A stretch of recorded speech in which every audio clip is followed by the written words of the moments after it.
फरवरी की सर्द रात थी। चारों तरफ घना कोहरा और ठंडी हवाएं चल रही थी।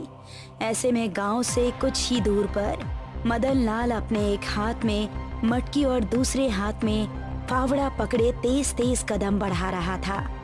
आज इस मटकी को दफना दूंगा और बाद में आराम से इसको निकाल कर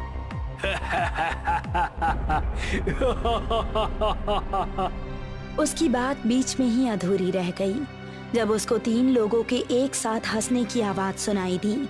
हे भगवान! उसे जंगल में एक जगह दिखाई दिया जहाँ काफी कम पेड़ थे। उसने वहाँ फावड़े से एक गड्ढा खोदा, फिर उस मटकी को उसके अंदर रख दिया। बाद में उसने जैसे ही उस पर मिट्टी डालने के लिए फावड़ा चलाना चाहा, तभी उसने ऊपर देखा तो तीन आत्माएं, जिसमें एक आदमी, एक औरत और तीसरा एक 14 साल का बच्चा था। हम तुझे ऐसा नहीं करने देंगे, तुझे इस मटकी के साथ ही दफना देंगे। उसका पैर अचानक से मुड़ गया और वो भी उसी गड्ढे में गिर गया। फिर तेज तूफानी हवाएं चलने लगी और उन हवाओं से सारी मिट्टी अपने आप गड्ढे के अंदर गिरने लगी और गड्ढा पूरी तरह से बंद हो गया। 40 दिन बाद परेश अपने तीन दोस्त अंगद, रमेश और मोहन के साथ घर के बाहर बैठा हुआ था। बता मोहन, क्या सोचा है तूने? सोचने वाली कौन सी बात है? अगर ऐसा हो सकता है तो ठीक है, कोशिश करके देख लेते हैं। ये हुई ना बात, तुम लोग कल रात को ठीक 11 बजे गांव की सरहद के पास वाले जंगल में मेरे पास आ जाना। ये तय करके वो सभी अपने अपने घरों को चले गए। अगली रात मोहन, रमेश और अंगद तीनों हाथ में फावड़ा लिए परेश की बताई जगह पर पहुंचे। उन्होंने देखा कि परेश अपने सामने कुंड जलाए बैठा हुआ है। उसके ठीक पास में ही एक काले कपड़े में 3 नींबू रखे हुए हैं। परेश, हम आ गए, बता क्या करना है? तुम तीनों यहाँ बैठ जाओ। वो तीनों जमीन पर बैठ गए। फिर परेश ने तीनों के हाथों में एक एक नींबू रख दिए और वापस अपनी जगह पर बैठ आंखें बंद करके कोई मंत्र जाप करने लगा। उन तीनों को अपने आसपास किसी की मौजूदगी का एहसास हो रहा था। हे प्रेतों के देव, हमें रास्ता दिखाइए कि वो मटकी कहाँ पर है। तभी उन तीनों के हाथ में रखे वो नींबू हवा में उड़ गए। ये देखकर वो तीनों हैरान थे, लेकिन परेश को जरा सी भी हैरानी नहीं थी। प्रेतों के देव, आपका स्वागत है, हमें रास्ता दिखाइए। उसके ऐसा कहते ही तीनों नींबू, जो कि हवा में थे, अपने आप आगे बढ़ने लगे। वो चारों अब उन नींबुओं का पीछा करने लगे। कुछ कदम चलने के बाद एक जगह नींबू रुक गए, फिर वहीं जमीन पर आ गए। यही जगह है वो जहाँ वो मटकी है, खोदना शुरू करो। उन तीनों ने उसके एक इशारे पर वहां खुदाई शुरू कर दी। काफी देर खोदने के बाद अब गड्ढा काफी गहरा हो चुका था। जैसे जैसे गड्ढा गहरा होता जा रहा था, उन चारों के दिल की धड़कनें बढ़ती जा रही थी। रमेश का फावड़ा जमीन पर किसी चीज में फंस गया था और निकल ही नहीं रहा था। अब फावड़ा मत चलाओ। ये सुनकर उन्होंने दोनों हाथों से मिट्टी हटाई तो जो उन्होंने देखा, उसे देखकर उनके रोंगटे खड़े हो गए। गड्ढे में मदन की लाश पड़ी थी, जिसकी टांग में फावड़ा फंसा था। उसके हाथों में अभी भी वही मटकी थी। रमेश ने मटकी उठाई और ऊपर खड़े परेश को पकड़ा दी। अब ऊपर आ जाओ। जैसे ही उन्होंने ऊपर आने की कोशिश की तो रमेश चीखने लगा। मेरा शरीर अकड़ रहा है, मेरा शरीर अकड़ रहा है, सब जल्दी से बाहर आओ। ये सुनकर मोहन और अंगद गड्ढे से बाहर आ गए, लेकिन रमेश का शरीर उसके काबू में नहीं था। उसके हाथ पैर अकड़ने लगे थे और वो गड्ढे में पड़ा कांप रहा था, जैसे उसको करंट का झटका लग रहा हो। इससे क्या हो रहा है? ये बाहर क्यों नहीं आ रहा? मैंने एक बात तुम लोगों से छिपाई थी। मटकी निकालने पर मदन लाल की आत्मा किसी एक आदमी की भेंट जरूर लेगी। तूने सिर्फ एक मटकी के लिए हमारी जान की बाजी लगवा दी। ये सिर्फ एक मटकी नहीं है, ये देखो। परेश ने मटकी के ऊपर से कपड़ा हटाया। मटकी पूरी तरह हीरे जवाहरात से भरी हुई थी।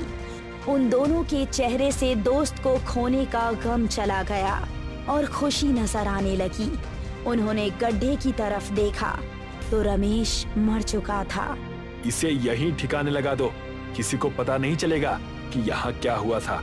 उन दोनों ने मिट्टी वापस गड्ढे में डालकर उसका मुंह बंद कर दिया और तीनों गांव की तरफ चल पड़े। गांव की सरहद पर आकर परेश ने मोहन और अंगद को एक एक कपड़े के अंदर उनके हिस्से के जेवर बांध कर दिए और बाकी बचे हुए धन को मटकी समेत अपने घर ले गया। ए जी, इतनी रात को आप कहाँ गए थे और इस कपड़े में क्या है?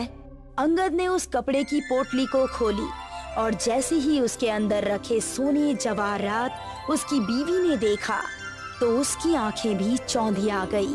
हे भगवान, इतने महंगे जेवर ये आपके पास कहाँ से आए? जेवर नहीं, गुप्त धन है और ये सब हमारा है। सच में? तो लाओ जरा, इनमें से कुछ पहन कर देखती हूँ मैं। प्रेरणा ने एक भारी सा हार उठाया और अपने गले में डाला। जरा बताइए तो कैसा लग रहा है मेरे गले में ये हार? ऐसा लग रहा है कि ये बना ही तुम्हारे लिए था। ये सुनकर वो खुश हो गई और फिर आईने के सामने जाकर देखने लगी। अगले 3 सेकंड्स के अंदर उसके चेहरे पर आई मुस्कान गायब हो गई। क्या हुआ प्रेरणा? प्रेरणा के मुंह से सिर्फ सिसकियां निकल रही थी। अगले ही पल वो भी जमीन पर गिर पड़ी। उसके शरीर में भी उसी तरह की अकड़न पैदा हुई जैसी कि रमेश के शरीर में हुई थी और फिर उसको लकवा मार गया। प्रेरणा उठो, क्या हो गया तुम्हें? उठो ना। प्रेरणा सिर्फ टुकुर टुकुर उसे देख रही थी। ऐसा लग रहा था कि उसका शरीर और उसकी जुबान काम ही नहीं कर रहा है। अंगद ने उसको उठाकर बेड पर लिटा दिया। फिर उसने उसके गले से हार उतारा और वापस उसको उस कपड़े की पोटली में बांध दिया। इस तरफ मोहन ने भी अपने हिस्से के गहने अपनी बीवी को दिखाए। अरे वाह जी, रोजाना तो आप छोटी मोटी चोरी करके आते थे, पर इस बार तो आपने काफी बड़ा हाथ मारा है। आज के बाद वो छोटी चोरियां भी नहीं करनी पड़ेंगी। इन गहनों की कीमत अरबों में है।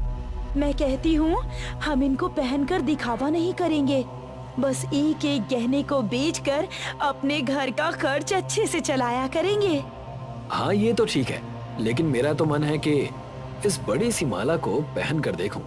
कोई देख लेगा तो? कोई नहीं देखेगा, घर में ही पहनूंगा, बाहर नहीं। ये कहकर मोहन ने भी एक मोतियों की माला उठाई और अपने गले में पहन ली। देखा मुझ पर कितनी जच रही है ये। मोहन खुश हो रहा था, लेकिन अगले ही पल उसकी बीवी चिल्ला उठी। ये क्या हो रहा है? आपके कान से ये क्या निकल रहा है? मोहन ने हाथ लगाकर देखा तो उसके दोनों कानों से खून निकल रहा था। ये क्या हो रहा है मेरे साथ? वो कुछ सोच पाता इससे पहले ही अब उसके मुंह से भी खून निकलने लगा था। उसको उसके शरीर में एक अजीब सी कमजोरी महसूस हुई और वो चक्कर खाकर जमीन पर गिर गया। उसकी बीवी ये देखकर हैरान थी। धीरे धीरे उसके शरीर का सारा खून निकलकर नाली की तरह घर के बाहर तक बह गया और मोहन की भी अब मौत हो गई। सुबह होने पर अंगद परेश के पास पहुंचा और उसको सब कुछ बताया। अरे तेरी बीवी को लकवा मार गया, तो उसमें जेवरों की क्या गलती है? उसने पहली बार जिंदगी में इतना सोना देखा होगा, इसीलिए उसको झटका लगा होगा जिसे वह बर्दाश्त नहीं कर पाई। तो ये बता, मोहन की मौत कैसे हो गई? इस बात का परेश के पास कोई जवाब नहीं था। मेरा बताना फर्ज था, मैंने तुझे बता दिया। अब मैं उस धन को वापस वहीं गाड़ने जा रहा हूँ। पैसे से ज्यादा मुझे मेरा परिवार प्यारा है। अंगद अपने हिस्से के सारे जेवर ले गया और उसने उन्हें वापस उसी गड्ढे के अंदर दफन कर दिए। इस तरफ परेश की बीवी पार्वती भी अब डरने लगी थी। सुनिए जी, इस गुप्त धन को निकालते निकालते आपका एक दोस्त भेंट चढ़ गया, दूसरे की बीवी को लकवा मार गया और अब तीसरे की तो मौत ही हो गई। इन सबसे इस धन का कोई लेना देना नहीं है। अगर ऐसा है तो अभी तक हम दोनों को कुछ क्यों नहीं हुआ? क्योंकि हम दोनों में से किसी ने भी अभी इन गहनों को नहीं पहना है। मेरी बात मानिए, आप इसको जहाँ से लाए हैं वहीं गाड़ दीजिए। जब जान ही नहीं रहेगी तो धन का क्या करेंगे? लेकिन विधि के हिसाब से तो मदन लाल की आत्मा एक आदमी की भेंट लेने के बाद इस दुनिया से चली जानी चाहिए थी। विधि चाहे कुछ भी हो, लेकिन घटनाएं तो अभी भी हो रही है ना। आप जल्दी से इस मटकी को ले जाइए और खत्म करिए इस किस्से को। उसकी बात सुनकर परेश के दिल में भी अब डर बैठ गया था। रात के तकरीबन 11 बजे जब सारा गांव सो चुका था, परेश हाथ में मटकी लिए जंगल की तरफ चल पड़ा। उसने उसी जगह पहुंचकर गड्ढा खोदा और उस मटकी को दफन कर वापस आ गया। आपने बिल्कुल सही किया जी। मुझे अच्छा लगा ये जानकर कि आपने लालच नहीं किया। उसके कुछ ही देर बाद परेश और पार्वती दोनों अपने बिस्तर पर थे कि अचानक से उनको एक हंसी सुनाई दी और उनकी आंख खुल गई।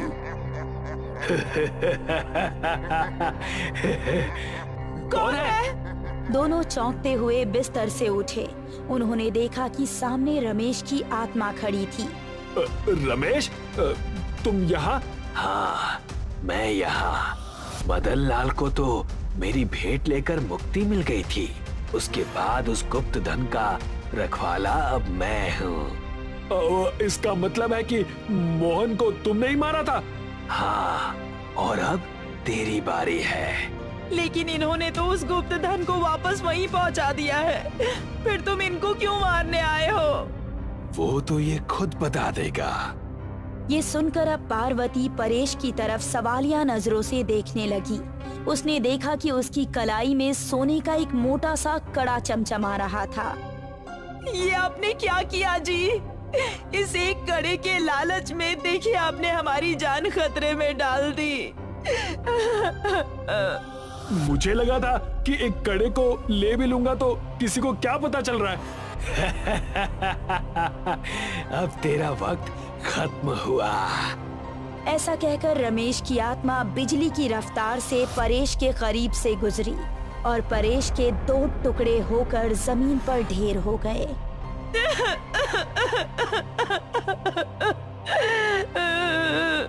पार्वती परेश की कटी लाश के पास बैठकर रोने लगी। अब वो कड़ा परेश के हाथ में नजर नहीं आ रहा था।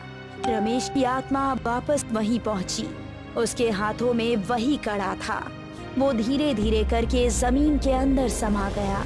इस तरह वो गुप्त धन जहाँ था वहीं वापस पहुंच गया और एक सीख दे गया। अगर अमीर बनना है तो अपनी मेहनत से बनो। गुप्त धन के लालच में अपनी जान खतरे में मत डालो।